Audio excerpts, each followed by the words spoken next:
Define रहेगा, already definite रहेगा decision making criteria में और परचेज करने में सर्विस ऑफर को।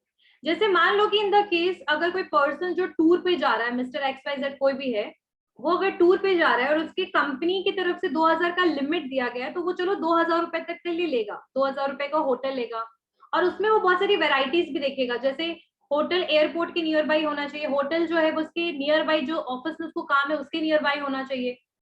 तो ये सारी फैसिलिटीज को एनालाइज करते हुए कस्टमर जो है बेसिकली वो क्या करेगा, वो अपने सर्विस ऑफर को परचेज करेगा।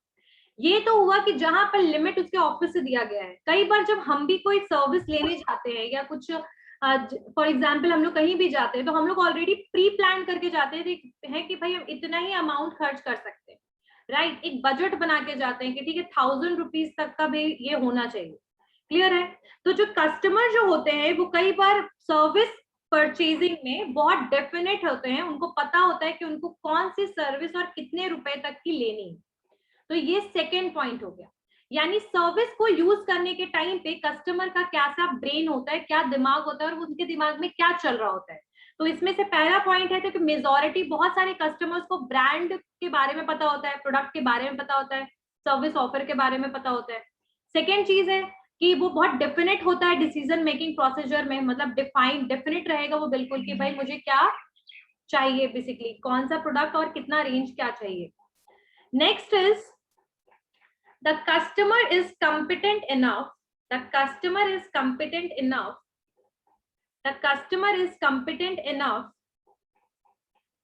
to evaluate to evaluate to evaluate the service offer the service offer the customer is competent enough to evaluate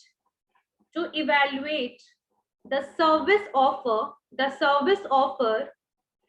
and also has definite evaluation criteria. The customer is competent enough to evaluate the service offer and also has definite evaluation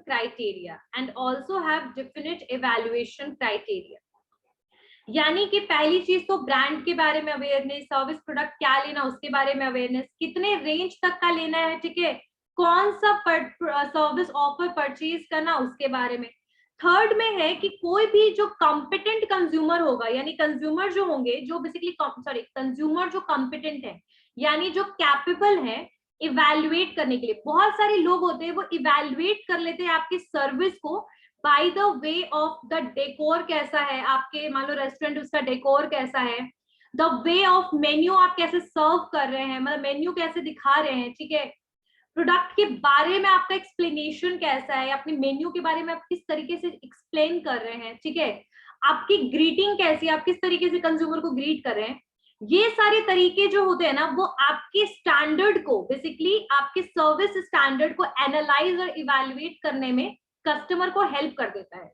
यानी customer जो है वो आपके way of treating, आपके way of talking and आपके way of serving से clear कर लेगा कि जो बेसिकली आपका जो रेस्टोरेंट का स्टैंडर्ड है वो कितना है और उसका क्या प्राइस होना चाहिए, सुटेबिलिटी क्या है इसकी आपकी रेस्टोरेंट की। तो लाइक ये जो तीनों चीज है ये किसी भी कस्टमर के दिमाग में होता है जब वो सर्विस को खरीदता है, सर्विस परचेज करता है, सर्विस ऑफर लेता है, कंज्यूम करता है। तो ये सारी चीजें अगर किसी भी कंज्यूमर, और ये मैं ये भी नहीं कहूंगी कि ये सब 100% कंज्यूमर में ये सारी एबिलिटीज होती हैं, but majority of the people जो सर्विस सेक्टर में काम कर रहे हैं या सर्विस सेक्टर को ज्यादा से ज्यादा यूज कर रहे हैं उनको बहुत ज्यादा इस चीज का आइडिया होता है सर्विस ऑफर के बारे में, ठीक है। और ये सारी कंडीशन जो फुलफिल कर लेगा, जिसको नॉलेज हो पूरे सर्विस प्रोडक्ट के बारे में, सर्विस कैटेगरी के बारे में, जिसको डेफिनेट डिसीजन मेकिंग क्राइटेरिया, जिसका बहुत बोल सकते हैं कि कौन सा सर्विस ऑफर लेना वो भी क्लियर हो, क्लैरिटी हो उसके मामले में, कस्टमर को इवैल्यूएट और एनालाइज करना भी आता हो आपका standard with the service offer and the way you are treating the people. तो ये सारी चीजें जिस भी कंज्यूमर में होगा वो कंज्यूमर क्या होगा, नॉलेजेबल होगा और अवेयर और कॉन्फिडेंट होगा, ठीक है। These kinds of consumer are always knowledgeable, aware and confident. तो ये तो था आपका कस्टमर का behaviour specific to uses of services. Specific to uses of services यानी स्पेसिफिक सर्विस में बेसिकली कस्टमर का क्या बेसिकली सिनेरियो है। किसी को कोई डाउट है इसमें? Anyone have any doubt in this? No ma'am. No ma'am. Harshit बताओ बेटा, what is the meaning of need? Ma'am, anything which can satisfy or which can fulfill the requirements of the person. Anyone else? Good. What is the meaning of need? Maslow need hierarchy theory पढ़े हो सारे लोग? Maslow Yes, क्या ma'am. बताते हैं? कितने type की Yes, needs ma'am. है? Maslow मैम क्या 5 बताते हैं? टाइप्स की। हम 5। कौन कौन से हैं? Basic need, basic physiological need था, safety, then self esteem and self actualisation. Yes. 5 होता है। सबसे पहले होता है साइकोलॉजिकल नीड, जो हमारे बेसिक नीड्स में आते हैं, जिसको हम कहते हैं जैसे हंगर हो गया, थर्स्ट हो गया, ठीक है, स्लीप हो गया। तो all these things comes under the psychological, physiological होता है, सॉरी, फिजियोलॉजिकल और आपके social, sorry, basic needs. Second Basic. होता है आपका safety and security needs. Safety and security needs क्या होता है? मतलब Job का security वगैरह। बेसिक नीड्स मतलब क्या होता है? जहां पर आप सरवाइव कर सकते हैं, मतलब एक सर्वाइवल स्टेज आपने क्रॉस कर लिया, मतलब जिंदा रहने के लिए खाना पीना चाहिए ना, वो मिल गया। अब नेक्स्ट आ गए हम लोग कहाँ पर मूव करके? सेफ्टी एंड सिक्योरिटी, यानी अपने आप को सेव करने के लिए सोचेंगे, फाइनेंशियली भी सेफ रखेंगे खुद को, ठीक है, फाइनेंशियली सिक्योरिटी भी जरूरी है, and social security and financial security, ठीक है। अब जैसे कोई एक्सीडेंट वगैरह मीट ना हो, ऐसा कुछ ना हो, इंश्योरेंस करा लेंगे, ग्रेचुइटी हो गया, प्रोविडेंट फंड हो गया आपका, ठीक है। तो all these things come under the safety and security need, मतलब अपने आप को सिक्योर करेंगे। उसके बाद आता है सोशल नीड्स। सोशल नीड्स क्या होता है? Ma'am love and belongingness. Exactly, ठीक है, जहां पर हम फैमिली के बारे में, फैमिली चाहिए हमें, ठीक है, हमें रिलेटिव्स चाहिए, हमें नोन चाहिए, फ्रेंड्स चाहिए, ठीक है। तो बेसिकली एक सोशल नीड है, because human are the social animal, तो डेफिनेटली उनको एक सोशल नीड हो गया फुलफिल। फिर वो मूव करते हैं सेल्फ स्टीम। अब यहाँ पर आपको फैमिली मिल गई, आप सेफ और सिक्योर हो, बेसिक नीड आपका फुलफिल हो रहा है। अब यहाँ पर आपको क्या चाहिए होता है? रिकॉग्निशन, ठीक है, यानी कि आपको रिकॉग्निशन, एक पहचान आपको चाहिए होता है सोसाइटी में, लोग आपको पहचाने, आपको अप्रिशिएट करे, आपको एज ए इंस्पिरेशन माने।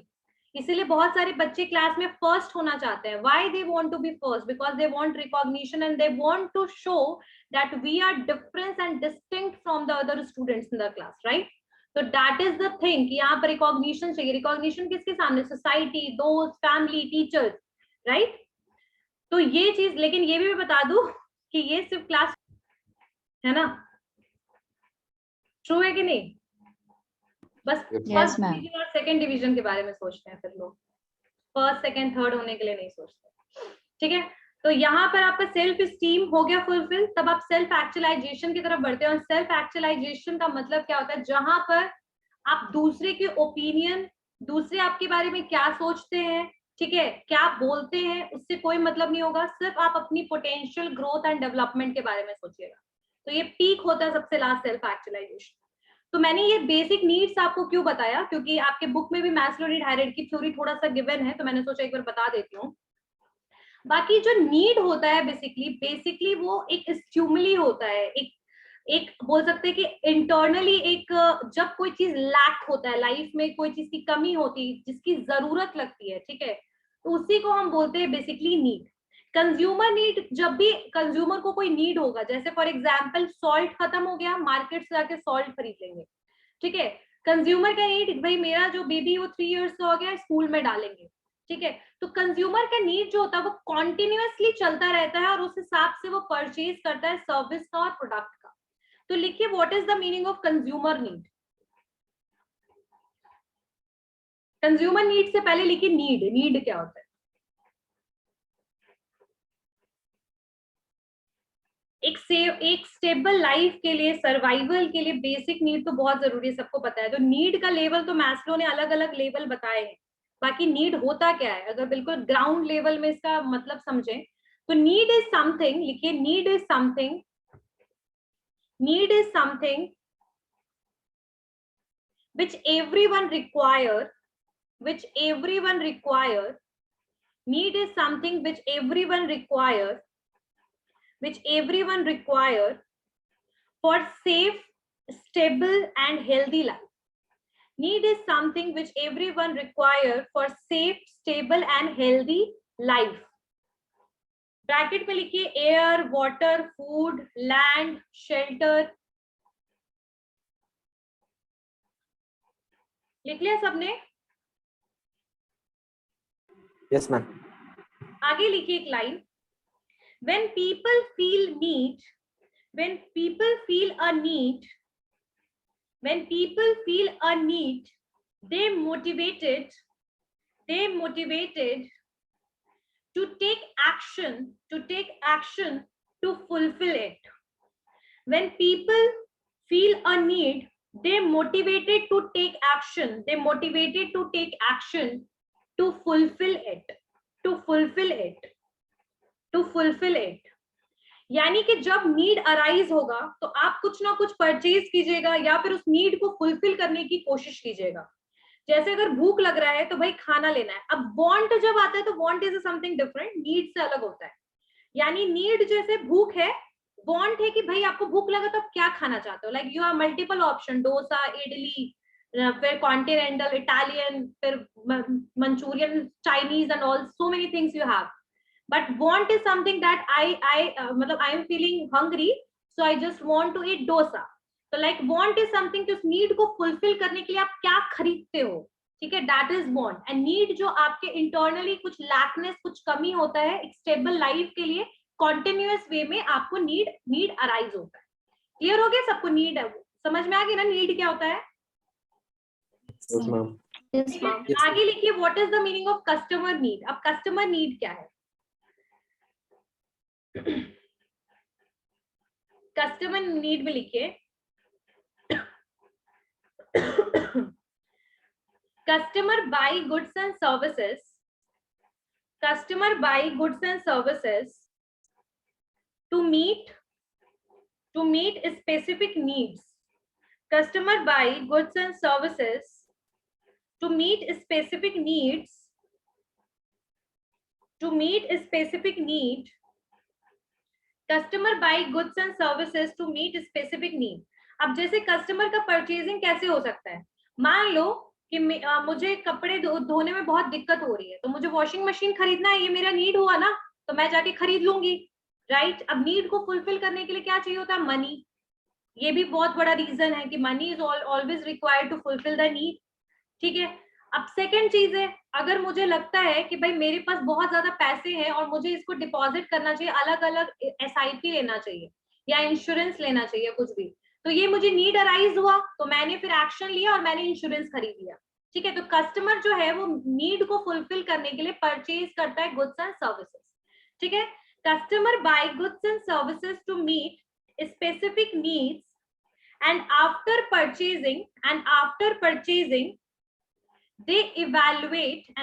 purchasing they evaluate the outcome of their purchases, customer buy goods and services to meet a specific need and after purchasing they evaluate the outcomes of their purchases based on what they expect to receive. Evaluate the outcomes of their purchases. क्या बोल रहे हो? Ma'am ये तो almost customer decision process के अंदर आ जाएगा क्योंकि इसमें 5 प्रोसेस होता है। देखो कस्टमर नीड का मतलब ये होता है कि कस्टमर को जब कोई नीड अराइज हुआ, अब वो नीड बहुत सारे रीजन से अराइज हो सकता है।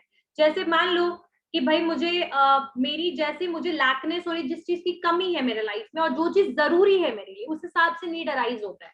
तो कस्टमर को जब भी उस तरीके की चीजें लगेंगी वो प्रोडक्ट और सर्विस, कस्टमर हमेशा प्रोडक्ट और सर्विस को खरीद के नीड को फुलफिल करने की कोशिश करेगा, ठीक है। तो they evaluate the outcome of their purchases based on what they expect to receive, यानी कि उसके बाद जब नीड एक बार फुलफिल हो गया, उसके बाद उस नीड के बाद आपको सेटिस्फैक्शन मिला या नहीं, उसके लिए आप क्या करोगे?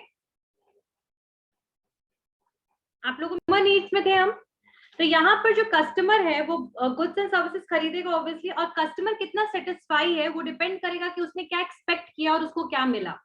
So the after purchasing the product, जब वो प्रोडक्ट को परचेज कर लेगा उसके बाद वो बेसिकली चेक करेगा, इवैल्यूएट करेगा कि did he or she receive whatever they expecting from the particular brand or service।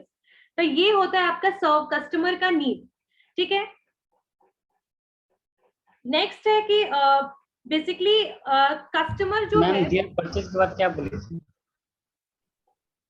Outcome of there purchase based on Very poor, smart letter.